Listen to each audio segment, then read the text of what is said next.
روزے کی حالت میں مسواک کیا جا سکتا ہے یا مسواک نہیں کیا جا سکتا؟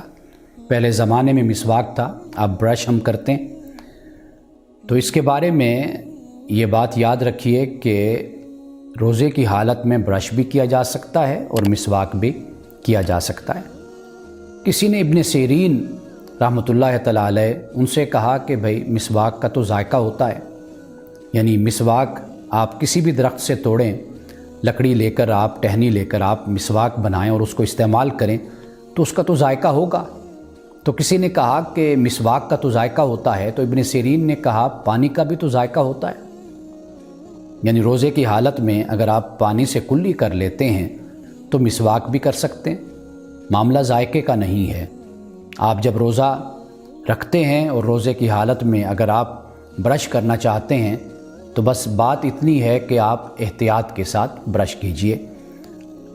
یعنی روزے کی حالت میں جب انسان نہیں ہوتا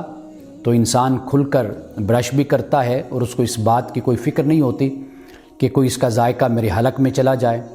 یا نیچے اتر جائے، لیکن روزے کی حالت میں بس اتنی بات ہے کہ اس معاملے میں احتیاط کی جائے۔